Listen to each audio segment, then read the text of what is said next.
it's Sarah from Gingerbread Man Running Company coming back at you with our virtual open house week. Today we have Dr. Jessica Black here from St. Vincent University. We're so excited to have you here. And can you just tell us a little bit about yourself and your background? Sure. So I am a licensed clinical psychologist, and my background is in treating addictive behaviors and weight management with a focus on how trauma affects those things. Nice. So we had Dr. Black come out today to talk to us a little bit about mental health issues, especially concerning the current circumstances around COVID and our current situation, or the new normal, as we like to say. So what can you tell us about that? Yeah, so we are definitely seeing an increase in emotional distress and in mental health issues. So it's what you would expect. We are seeing a real increase. So the Pew Research Center did a recent study, and 33%, I think, was of adults in the U.S. reported feeling particularly nervous or anxious in the past week. And in 2018, a federal study showed only 9%. Wow. So a big jump. It's surprising, but also not right? surprising. Right? Yeah. Crisis centers are seeing an uptick in calls. And we're also seeing increases in unhealthy coping behaviors. So alcohol sales are way up, especially online, and increase in mortality rates from overdose are up substantially during COVID particularly. So, yeah. That's tough. I mean, I do have to admit I've placed my fair share of online wine orders during this time. It's not just me. Yeah, It's true. So I know you're familiar with the running store, and most of our clientele use running or walking as an outlet. That's how we get a lot of our great customers here. Can you talk to us a little bit about the benefits of exercise on combating these issues that are on the rise? Sure.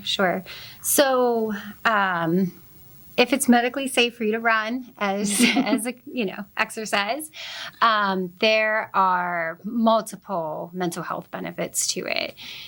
So let's just take anxiety, because anxiety is the most common reported psychiatric problem in the U.S. And it's definitely up, as I just mentioned, right now. Lots of mental health professionals tackle that from kind of 4 pillars. So one being, taking that internal distress and channeling it into a creative process. One is increasing individuals' focus on the present, or being mindful. One is increasing people's reflection of their thoughts, because lots of times when we're able to pause and slow down on what we're thinking, we can solve a lot of it on our own, right? And the fourth is, enhancing healthy lifestyle behaviors like sleeping and eating, right? And so we know that running for lots of folks is going to do that. But we also have data that people report that their mind goes in kind of one of 2 ways when they're running usually. And it fluctuates either from thought to thought. So it kind of enhances self-reflection. And especially if you're running with friends, like in a run group, and you're talking to each other, that can really help. And other times people have these experiences when they're running where they're really grounded and they're in the present. Neurobiologically, after you run, there's increased blood flow to areas of the brain that help with emotion regulation, like the prefrontal cortex. And there's also new cell growth or neurogenesis in certain areas that help you process memories. So there's a lot going on when you run, not just getting your heart rate up and exercising. Yes. And so, people talk about endorphins, but endorphins help more with pain alleviation, but you get other kind of natural releases of a general well-being, feeling of well-being too. That's awesome. Yes. So multiple benefits. So you mentioned a run group, which you're a part of. Run Greensburg is our local run group. What do you think are like the best benefits of having an organization like that for your mental health? So I think if it's a group where there's healthy relationship dynamics, for the vast majority of people, it has the potential to enhance your sense of joy, enhance your sense of purpose, right? For sure. And going back to what I talked about earlier with, treating anxiety, for example, having a sense of purpose can really help. And being connected to other people is huge for buffering against, more severe anxiety and depression or relapses. So even if it is right now virtual, right? But I know in the Run Greensburg Facebook page, people will post a run or, a virtual race they did, and people support them. Yeah, for sure. And that's wonderful to see, and that can definitely help. Yeah, I mean, I think one of the best parts of the Run group is that I am now friends with dozens of people that I never would have crossed paths with otherwise, right. Except for this Run group. And we find that we have like so many things in common. And if I'm like in my everyday world with my regular friends, maybe something's going on in my life that's bothering me, but I have this other group as an outlet that I can go and vent to or go on a run with and just talk about nothing. It's just a nice way to have an outlet and make connections, especially when you're feeling super isolated during this time. Yeah, and you might be more likely to share similar values too, right? If you both are interested in running, there could be some underlying things that feed that. So yep. And as you can attest, seeing me run, it's not also about how fast you are or your distance. We sometimes run a mile very slowly and have the best time. I'm well known for saying we're going too fast. We need to slow down. So it's a group for everyone. Yeah. You can attest to that. You can people can barely detect that you're actually running. Oh my gosh.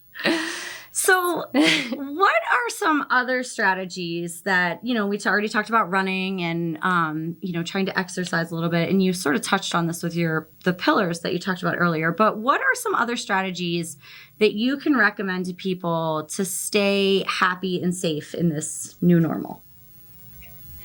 Yeah, that's a great question. So there is so much that we can't control. So really paying attention and giving space to the things that you can control right now. And also with anxiety isn't always bad, and I think sometimes we make it a lot bigger by being mad at ourselves for feeling anxious or being upset with ourselves because we feel anxious. One thing that a lot of people find helpful is just, when they notice they're feeling very anxious, to say something like, this is important to me, right? That's why I'm feeling anxious about it or nervous, because whatever I'm feeling nervous about matters to me. But focusing on the things you can control, right? Keeping a routine, especially for sleep, is really important. And that can help us feel less anxious because there's something somewhat predictable in our life from day to day. We don't have to think about it. Every little choice we're making, which right now people are making decisions constantly. Things are always changing. And I'm often awake at 2:30 in the morning, not sleeping, thinking about these choices. And I get it. Yes, that's going to increase our distress, right? Paying attention to how much news you watch, maybe limiting it or limiting the sources or even what type of sources. So if you notice that you feel a lot more anxious after watching the news versus reading the headlines, maybe making a conscious decision that I'm only going to read headlines, right, for a while. Staying connected is very important. So we know that social isolation is really bad for our health. It has the same kind of risk for negative health consequences as obesity, high blood pressure, lots of things. And for most of us, what's particularly damaging is when we feel excluded socially. And lots of times that's something we imagine to be true, or we're telling ourselves to be true when it's not true. So even if you don't want to, right, especially when we're not feeling good, a lot of times our natural inclination is to isolate, right? To kind of push ourselves to reach out, even if it has to be virtual through Zoom or calling friends. That can help us feel connected, and that is very important for mental health for most people. Speaking of connected, if you've been watching our videos all week, today's buzzword is connected. So make sure you write down that word and submit it to us to be entered in our drawing. But yeah, like what you spoke to about staying connected, I mean, 100%. It's really, really damaging to feel isolated, especially if you feel like there's no end in sight to it. Yes. And I know in the beginning of this, that's where my head went. Like, Right. This is going to go on forever. What am I going to do? Right. And, speaking from a personal experience of kind of feeling that way, what do you recommend for other people to look for, either signs for someone that needs help, or if like you yourself are feeling like, this has really been damaging to me, I think I need to get some help or support? What suggestions do you have? So I think that if you're concerned about someone else, being brave enough, even if it's really uncomfortable, to just directly ask them, are they okay, right? Because everyone's going to display it a little bit differently, right? For example, if you're feeling depressed, it's really common for people to isolate, and people might think that you're mad at them or something, but not everyone isolates. And so it's just, if you see a change in someone's normal behavior, reaching out and asking them. Okay. And there's several resources that are really good that you can reach out to. So a great one is the National Suicide Prevention Lifeline. That is a great resource, and you do not have to be suicidal to reach out, or you don't have to be concerned about someone who's suicidal, just in a lot of distress emotionally. Okay. So you can chat with someone online. It's confidential. It's free. It's 24/7, every day of the year. And their hotline is 1-800-273-TALK or 1-800-273-8255. The National Alliance on Mental Illness, or NAMI, I don't know. Either one. Yeah. They have great resources on their website. On the back, if you have health insurance, on the back of your health insurance card, there should be a behavioral health line that you can call and make sure that they're connecting you to providers who are covered by your insurance. Which is important. Yeah. Yes, especially right now with financial situations. And, you can find out if they address the thing that you're struggling with, how they address it. It's fine to ask that. And if they, their hours and things are conducive.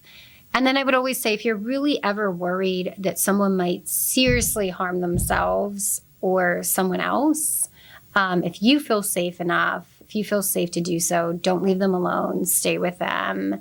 Call 911, and police officers will come. And if they're not, or if it's someone who's not calling you back and you're really worried, state police will do a wellness check for you. Just to check. Because I know right now we can't always see people we care about. Yeah. But they'll go to the home until they get an answer.